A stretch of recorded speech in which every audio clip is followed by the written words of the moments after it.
नमस्कार दोस्तों, स्वागत है आपका एक बार फिर आज के मेरे इस वीडियो में। आज का वीडियो दोस्तों मैंने दो पार्ट में डिवाइड किया है। पहले पार्ट में जानेंगे जो बैंक प्राइवेटेशन यानी कि बैंकों के निजीकरण को लेकर एक नया अपडेट और आया है उसके बारे में। दूसरे पार्ट में जानेंगे दोस्तों आज बाजार में क्या हुआ। बाजार में दोस्तों हमें कहां धोखा दिया और हमें कहां अच्छा खासा मुनाफा दिया, सब कुछ चर्चा करेंगे आज के इस वीडियो में। सब कुछ जानेंगे और उस जानने के बाद ये तय करेंगे कि साहब हमें अब कल की रणनीति क्या बनानी है। आज तो ठीक ठाक सा मुनाफा हम लोगों ने कमाया, ठीक ठाक सा ही कहेंगे, क्योंकि एक जगह दोस्तों हमें दिक्कत परेशानी हो गई, हमें लॉस हो गया। कहाँ? ऑप्शन ट्रेडिंग में। उसको भी समझेंगे कि वो लॉस का आखिर कारण क्या है। बाकी फ्यूचर कैश में तो हम ठीक ठाक सा मुनाफा कमा ही रहे हैं, लेकिन ऑप्शंस दोस्तों हमें दिक्कत दे रहा है और ये ऑप्शंस से अभी कुछ दिन रहिए दूर। मैंने आपको बता रखा है ना, ऑप्शन से अभी थोड़ा सा दूर रहिए। तो चलिए सब कुछ जानेंगे समझेंगे। जैसे जैसे वीडियो आगे बढ़ेगा आपको सारी चीज़ें बिल्कुल स्पष्ट रूप से समझ में आती रहेंगी। सबसे पहले वो अपडेट्स क्या है साहब? अपडेट्स यही है, नीति आयोग ने पहले दो बैंकों के नामों की सिफारिश की थी। विनिवेश संबंधी कोर समिति की जो साहब समिति मेरे ख्याल से विभाग बना रखा है गवर्नमेंट ने, उसको साहब दो नाम सौंपे थे नीति आयोग ने। नीति आयोग को एक जिम्मा दे रखा है सरकार ने कि भैया आप ये जो बैंकों का निजीकरण हमें करना है इसके दो नाम सजेस्ट करो। तो नीति आयोग ने सर आज मेरे ख्याल से दो नहीं बल्कि दो नाम तो पहले दिए थे, आज तीसरा नाम और दे दिया नीति आयोग ने विनिवेश संबंधी कोर समिति को।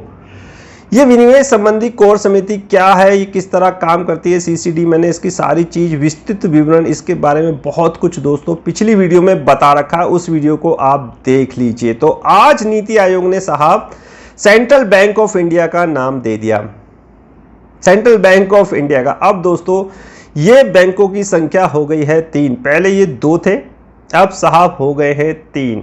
देखो अगर नीति आयोग चाहता तो इन दो बैंकों के साथ इस सेंट्रल बैंक को दे देता, लेकिन उसने ऐसा नहीं करा। कारण मैंने आपको बिल्कुल बता रखा है, अच्छी तरह समझा रखा है। जो नए लोग हैं वो व्हाट्सएप पे आइए, उन्हें भी समझा दूंगा। पहले साहब दो बैंकों में आपने इनके शेयर्स प्राइस देखे ही होंगे, किस तरह इसमें आग लगी। आज सेंट्रल बैंक का भी प्राइस देख लीजिए साहब, अच्छा खासा बूम हुआ, 10-11% तक ऊपर से, 10-11 से मेरे ख्याल से 10-11% से भी ज़्यादा की तेजी थी आज सेंट्रल बैंक ऑफ इंडिया के शेयर्स में। तो नीति आयोग चाहता तो पहले ही ये सेंट्रल बैंक आईओबी और बीओएम के साथ विनिवेश संबंधी कोर समिति को दे सकता था, उसके नाम की सिफारिश कर सकता था, लेकिन उसने आज ही क्यों करी? इसके पीछे दोस्तों एक कारण है, 1-2 दिन बाद वो चीज़ आपको क्लियर हो जाएगी। वो चीज़ दोस्तों क्लियर हो जाएगी, बिल्कुल साफ चीज़ समझ में आ जाएगी कि क्यों आज सेंट्रल बैंक को नाम की सिफारिश करनी पड़ी नीति आयोग को विनिवेश संबंधी कोर समिति की बैठक में। यानी कि क्यों कहना पड़ा नीति आयोग को कि इस बैंक का भी प्राइवेटाइजेशन किया जा सकता है। पहले 2 अब 3, तो कुल मिला के दोस्तों जो 6 बैंक बचे हुए हैं, धीरे धीरे करके अभी 3 आए हैं, फिर और 3 आएंगे। जो बचे हुए हैं ना वो भी आ सकते हैं। वो विनिवेश संबंधी कोर समिति जो है वो अपने नाम सजेस्ट कर सकती है, आरबीआई अपने नाम सजेस्ट कर सकता है, एफएमओ अपने नाम, एफएम फाइनेंस मिनिस्टर ऑफिस अपने नाम सजेस्ट कर सकता है। मैंने आपको पिछली वीडियो में सब कुछ बता रखा है। तो इस तरह थोड़ा सा समझने की कोशिश करिए मेरे भाई, समझने की कोशिश करिए। ये मौका है आपके पास, ये दोस्तों मौका है पैसे कमाने का, बाजार से, स्टॉक मार्केट से पैसे कमाने का मौका है। सेंट्रल बैंक ऑफ इंडिया आज हमने नीचे खरीदा, ऊपर भेज दिया।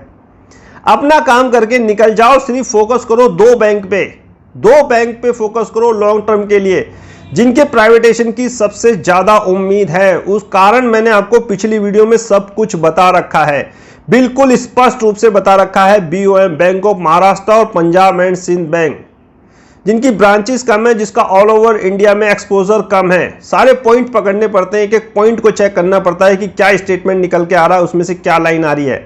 पहले संकटग्रस्त बैंक बताए थे निर्मला सीतारमण जी फाइनेंस मिनिस्टर, उन्होंने कहा था जो 2 संकटग्रस्त बैंक हैं उनको हम प्राइवेट कर सकते हैं। लेकिन उसके बाद जो कल मेरे ख्याल से फ्राइडे को एक नया स्टेटमेंट, एक नया लेटेस्ट अपडेट आया था, उसमें एक अंडरलाइन चली थी, उसमें यह कहा गया था जिसके मेरे ख्याल से जिन बैंकों के ज्यादा एक्सपोजर है ऑल ओवर इंडिया, जिनकी ज्यादा ब्रांचेज है, उनको सब प्राइवेट करेंगे। तो सारे पॉइंट दोस्तों पकड़ने पड़ते हैं। तो कुल मिला के दोस्तों इन सब कैटेगरी में जो कैटेगरी बना रखी है मैंने, उसमें बैंक ऑफ महाराष्ट्र और पंजाब एंड सिंध बैंक बिल्कुल सुटेबल बैठा है। संकटग्रस्त बैंक और साहब आपका कम एक्सपोजर ऑल ओवर इंडिया। तो इन चीज़ों को थोड़ा सा ध्यान रखिए। Bank of Maharashtra, Punjab and Sind bank पे करिए फोकस। बाकी बैंकों में आप इंट्राडे कर सकते हैं, कमाई के मौके ढूंढ सकते हैं, नीचे इन स्टॉक को बाय कर सकते हैं, ऊपर इनको बेच सकते हैं। आज 3 आए, पहले 2 आए थे, आज एक और आया, कुल मिला के संख्या हो गई 3।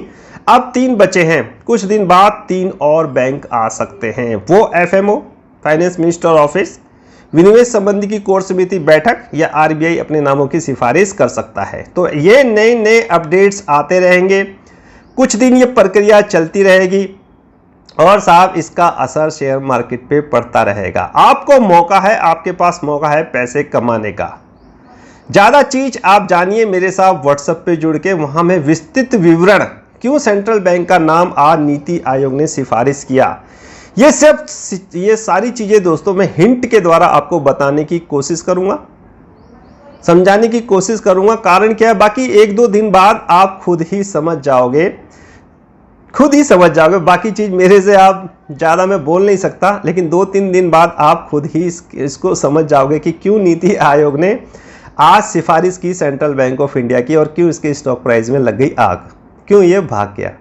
तो ये एक छोटा सा अपडेट था। सिर्फ फोकस करिए बैंक ऑफ महाराष्ट्र और पंजाब एंड सिंध बैंक पे। चलिए अपने दूसरे पार्ट में, यानी कि आज बाजार में क्या हुआ दोस्तों। आज बाजार में सीमित दायरे में काम हुआ, रोज की तरह मात्र साहब 100 पॉइंट में काम हो रहा है। निफ्टी की 100 पॉइंट की रेंज, 805 का एक लो, 707 का एक नहीं 805 का एक हाई और साहब 707 का एक लो।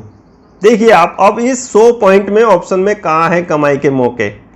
ऑप्शन में तो दोस्तों कमाई के मौके बिल्कुल मिल ही नहीं रहे। कल की वीडियो जो मैंने बनाई थी, आज इतनी उम्मीद थी कि बाजार गिरेगा, लेकिन साहब सब धूमिल हो गया। अब देखिए कहां खुल रहा है निफ्टी। कल कब बंद हुआ था दोस्तों, 15,700 पे, फ्राइडे के दिन बंद हुआ था 15,700 पे, खुलता है 15,769 पर, एक हाई बनता है 15,807। ये 15,807 बाद में बना है, पहले ऊपर जाके जब खुला था सुबह फिर नीचे आ गया था और फिर लो बना साहब 15,705, 15,807 और 15,705, इसी के बीच में साहब निफ्टी ने पूरा टाइम बिता दिया। कहां ऑप्शन में पैसा बनेगा, ऑप्शन से तो दूर रहो। ये ऊपर नीचे करके आपको कॉल में भी मारेगा और पुट में भी मारेगा। तो ऑप्शन ट्रेडिंग से दोस्तों थोड़ा सा रहिए दूर। मैंने आपको बता रखा ना, ऑप्शन ट्रेडिंग से दूर रहिए। देखिए जो हम कैश में काम कर रहे हैं, ओएनजीसी शॉर्ट करा था कैश में, अच्छा खासा प्रॉफिट। फ्यूचर मेरे पास शॉर्ट था, अच्छा खासा प्रॉफिट। छोटा एक पॉइंट के लिए आप जानेंगे ओएनजीसी का लॉट साइज 7700 का है, एसबीआई का 1500 का लॉट साइज है। एक पॉइंट अगर दोस्तों इसका फ्यूचर में मिल रहा है तो आपको अच्छा खासा प्रॉफिट होता है। एक ही दिन में साहब 10,000 अगर ओएनजीसी एसबीआई आपने ट्रेड किया होता तो आज आप इंट्राडे में 10,000 का प्रॉफिट लेके गए होते। ओएनजीसी 127 पे शॉर्ट, एसबीआई साहब मेरे ख्याल से 437 पे शॉर्ट, अच्छा खासा टारगेटेड। फ्यूचर और कैश की कर रहा हूं बात। ऑप्शन 15,650 को एवरेज करते करते थक गए साहब, वो आया ही नहीं, लॉस में काटना पड़ा। मारुति की एक पुट ली थी 7100 की साहब, वो नहीं आई, उसने कुछ नहीं दिया। HDFC AMC का एक मेरे ख्याल से पुट हमने और ली थी दोस्तों, उसने कुछ नहीं दिया। कुल मिला के ऑप्शंस देखिए, ऑप्शंस ने हमें कुछ नहीं दिया और कैश और फ्यूचर में जबरदस्त हमें अच्छा खासा, जबरदस्ती कहेंगे, जब लॉट साइज उनके अच्छे खासे हैं, 1 पॉइंट मिल रहा है तो ठीक ठाक सा मुनाफा कहेंगे यार। 10,000 की जो इंट्राडे प्रॉफिट होता है थोड़ा नहीं होता है, 2-2, 3-3 हज़ार रुपये निकालने में लोगों के पसीने छूट जाते हैं। तो ये तो बहुत ठीक ठाक सा प्रॉफिट है। और एक स्टॉक देखिए दोस्तों, कमाल कर दिया साहब, सुपर मजगोन डॉग, रोज चिल्ला रहा हूं भैया ले लो इसको, ले लो, ये ऐसा स्टॉक है आग उगलेगा आग उगलेगा। और देखिए साहब अपर सर्किट खड़ा हुआ था साहब मजगोन डॉक में। इस स्टॉक ने दोस्तों आज हमें अच्छा खासा मुनाफा दिया। जब हमने टोटल ओवर अपने प्रॉफिट एंड लॉस की कैलकुलेशन करी ना, मैंने आपको सारी चीजें भेजी थी स्क्रीनशॉट में, तो लगभग 50,000 का मेरा प्रॉफिट था और साहब उसके बाद मेरा जो लॉस हुआ 22,000 का, 22,000 का ऑप्शन में लॉस हुआ दोस्तों, प्रॉफिट में जो मैंने फ्यूचर वगैरह सबको टोटल ओवरऑल करके मैंने जो कैलकुलेशन लगाई प्रॉफिट एंड लॉस की, तो आप यकीन नहीं करोगे लास्ट में मुझे मेरे हाथ में सिर्फ 28,000 आए। अभी ब्रोकरेज और सर्विस टैक्स जीएसटी वगैरह और कटेगा। तो ऑप्शंस से रहिए दूर, फ्यूचर कैश में करिए ट्रेडिंग। जो स्टॉक मैंने आपको बताए हैं उन पे करिए फोकस। वो स्टॉक ही दोस्तों धूम मचाने के लिए हैं तैयार। शाम को समझेंगे FIDIs का डाटा, भैया आज क्या करके गए हैं। 5 बजे मेरे ख्याल से PM जो हमारे प्रधानमंत्री मोदी जी हैं उनका एक राष्ट्र के नाम संबोधन भी है, उसको भी सुनने की हम कोशिश करेंगे। वैसे तो वीडियो बनाने में दोस्तों वो समय निकल जाता है, लेकिन फिर देख लेंगे साहब।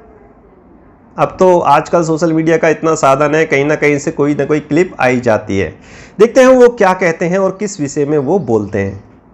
तो मेरे ख्याल से दोस्तों आज का ऐसा कुछ मार्केट में हुआ नहीं। ऑप्शंस में हमें अच्छा खासा नुकसान हो गया और साहब फ्यूचर और कैश में हमें ठीक ठाक सा प्रॉफिट हो गया। कुल मिला के लमसम आज अच्छा मेरे ख्याल से औसत एवरेज काम हुआ। मजगॉन डॉक ने अच्छा खासा रिटर्न दिया। ब्राइटकॉम के प्रॉफिट का फॉर्मूला यूज करा। कुछ लोगों ने एक्सिस कैट थे, उन्होंने आज 91 के आसपास अच्छा एक्सिस कैट को काटा। तो ये कहानी थी। कल की रेंज दोस्तों डिपेंड करेगी जो आज प्रधानमंत्री जी का भाषण है, जो राष्ट्र को वो संबोधित करेंगे, उसको ध्यान में रखते हुए। फिर भी मैं कह रहा हूं कि अब बाजार का गिरना बहुत मुश्किल है। गिरेगा उस दिन जिस दिन हम लोग कहेंगे कि भाई अब बाजार नहीं गिरेगा। लेकिन दोस्तों हमें कोई फर्क नहीं पड़ता, बाजार कहीं भी जाए। हमारे सारे ज़्यादातर काम इंट्राडे हो रहे हैं। कोई पोजीशन हम कैरी फॉरवर्ड करके नहीं जा रहे, भले ही वो प्राइवेटाइजेशन न्यूज़ से रिलेटेड क्यों ना हो। बैंक सिर्फ अपने कैरी फॉरवर्ड BOM और पंजाब एंड सिंध बैंक को करके गए हैं, बाकी चीज हम कर रहे हैं इंट्राडे। सेंट्रल बैंक में इंट्राडे, IOB में इंट्राडे। सिर्फ फोकस करिए बैंक ऑफ महाराष्ट्र और पंजाब एंड सिंध बैंक में। अगर आप प्राइवेटाइजेशन को लेके ये चाह रहे हैं कि आने वाले समय में लॉन्ग टर्म में वो बैंक अच्छा खासा प्रॉफिट दे सके, उसका प्राइवेट हो जाए, वो बैंक प्राइवेट हो जाए तो वो अच्छा खासा प्रॉफिट दे सके, तो बैंक ऑफ महाराष्ट्र और पंजाब एंड सिंध बैंक को रखिए ध्यान। रेंज सुन लीजिए, फिर भी सुन लीजिए। आज बंद कहाँ हुआ है? मेरे ख्याल से 15,781 पे निफ्टी बंद हुआ है, 80 पॉइंट ऊपर चढ़ के। तो 15,650 आज भी मेरे ख्याल से इस पुट ने हमें काफ़ी दुखाया है, दिल दुखाया है साहब। आज इस पुट ने एवरेज करते करते थक गए, कुछ मिला नहीं, बाद में इसको लॉस में ही काटना पड़ा। तो साहब 15,781 पे बंद हुआ है। 15,650 से लेकर दोस्तों 15,850 अगर प्रधानमंत्री जी कोई बड़े अनाउंसमेंट कर देते हैं तो बाजार झूम जाएगा, और नहीं तो साहब फिर यही रणनीति होगी, buy on dip sell on rise, buy on dip sell on rise. ऊपर गया बेच दो, नीचे आया बाय कर लो। देखेंगे आज FII करके क्या गए होंगे, क्योंकि उनको थोड़ी बहुत तो हिंट होती है कि आखिर आने वाले समय में बाजार में क्या हो सकता है। ये दो चीज़ें थी आज मैंने आपको बता दी। एक अपडेट था बैंक प्राइवेटाइजेशन को लेकर, दूसरा मार्केट में आज क्या हुआ, कल क्या संभावना है। तो 15,650 से लेकर दोस्तों 15,650 को नजर रखिए, टूटेगा तो फिर एक भयानक बिकवाली आ सकती है, वरना साहब ऊपर ऊपर और ऊपर। 16,000 की अब तैयारियां होने लगी हैं बाजार में। जो स्टॉक मैंने आपको बताए हैं उन पे करिए फोकस। नए स्टॉक को चुनने की, देखने की अभी ज़रूरत नहीं है, नहीं तो फंस सकते हैं आप बहुत बुरी तरह। क्योंकि इस समय दोस्तों स्टॉक इस तरह भाग रहे हैं कि साहब उन्हें ऐसा लग रहा है कि जल्दी से अपना बेच लो, पब्लिक को दे दो, पता नहीं कल क्या हो। सॉरी, पता नहीं कल क्या हो। कोई छोटा से छोटा स्टॉक देख लीजिए, वो भी साहब 10-10, 20-20% तो ऐसे ही भाग रहा है। सारे टारगेट हिट, कोई भी टारगेट दे लो आप, सबके हिट। तो आप खुद समझदार हैं, थोड़ा फंसना नहीं है इस समय बाजार में। अपने पोर्टफोलियो को खाली करने का समय है, थोड़ा हल्का करने का समय है उन स्टॉक में जो ओवरबॉट कैटेगरी में है, वरना तो साहब अपने अंडर वैल्यू स्टॉक हैं। बाजार कहीं भी जाए ये धूम मचाने के लिए हैं तैयार। इन्हीं शब्दों के साथ आज का वीडियो यही होता है समाप्त कीजिए, फिर कल के लिए इंतजार। कल देखते हैं होता है क्या बाजार में। तब तक आज्ञा दीजिए मुझे दोस्तों ये वीडियो समाप्त करने की। तब तक फाइनली आपसे नमस्कार।